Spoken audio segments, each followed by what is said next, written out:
Assalamualaikum warahmatullahi wabarakatuh. Perkenalkan, saya Hartono, Kepala SMK Negeri 4 Pati. Pada kesempatan kali ini saya akan presentasi berbagi praktek baik kepada rekan sejawat Kepala SMK baik negeri maupun swasta se-Kabupaten Pati dengan topik melejitkan indeks pembangunan manusia sektor pendidikan di Kabupaten Pati dengan perencanaan berbasis data.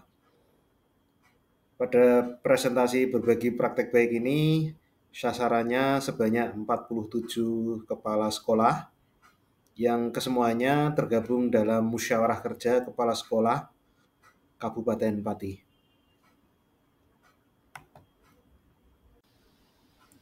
Mengapa satuan pendidikan harus bertransformasi?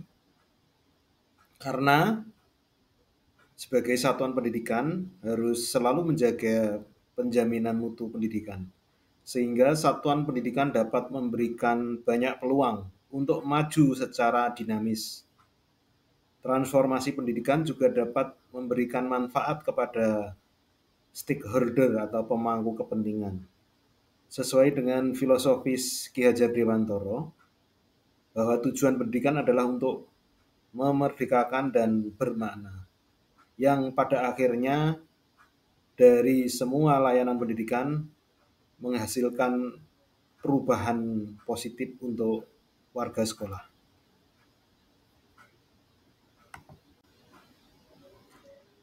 Pada kesempatan berbagi praktek baik ini, yang kami angkat topiknya adalah perencanaan berbasis data.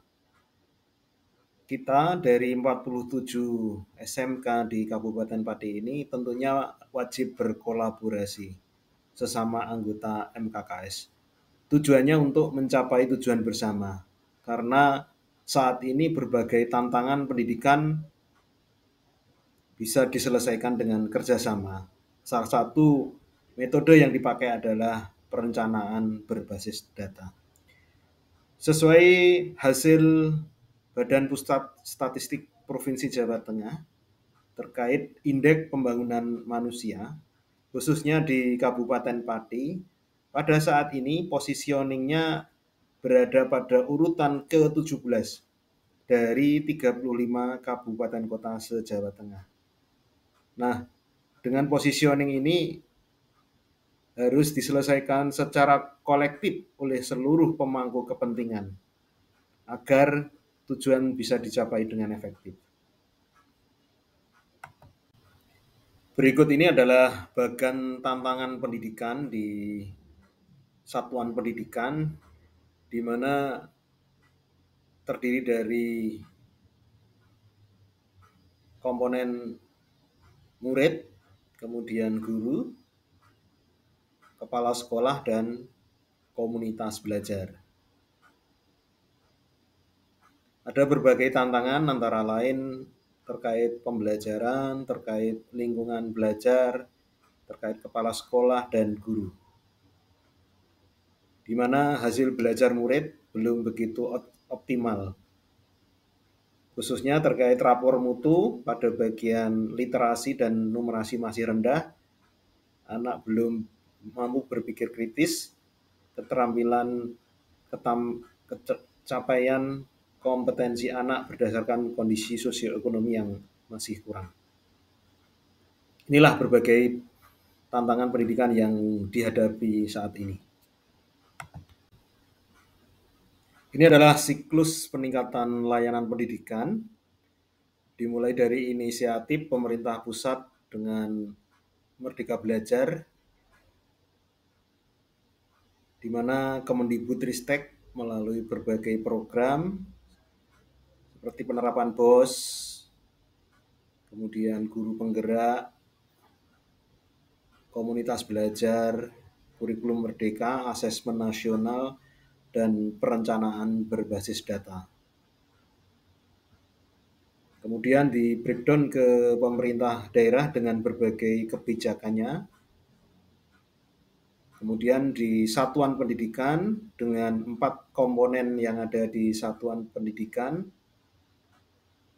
melakukan kolaborasi untuk mencapai tujuan bersama, menghasilkan murid yang berkarakter dan kompeten. Setelah melakukan perencanaan, tentunya menggali berbagai sumber data yang digunakan untuk PBD. Ada beberapa kemungkinan sumber data yang bisa diimplementasikan.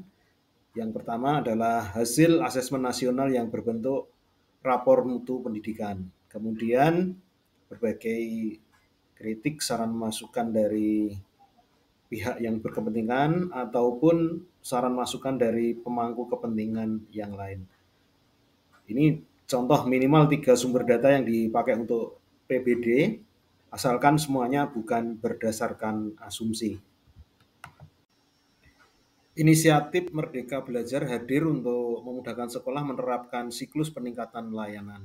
Dimulai dari Kemendikbudristek dengan berbagai program, mulai dari BOS, BUP, Manajemen Talenta GTK, Guru Penggerak, Komunitas Belajar, Kurikulum Merdeka, Asesmen Nasional, dan Perencanaan Berbasis Data. Tentunya ini didukung oleh berbagai platform teknologi. Kemudian dari berbagai program percontohan, sekolah penggerak, sekolah pusat keunggulan, dan organisasi penggerak diadvokasikan kepada pemerintah daerah masing-masing sesuai kewenangannya. Kemudian satuan pendidikan dengan 4 komponen guru, murid, kepala sekolah, dan komunitas belajar kolaborasi untuk mencapai tujuan bersama untuk menghasilkan lulusan yang berkarakter dan kompeten. Berikut ini adalah 8 aksi yang merupakan penjabaran dari IRBB atau siklus peningkatan kualitas layanan satuan pendidikan.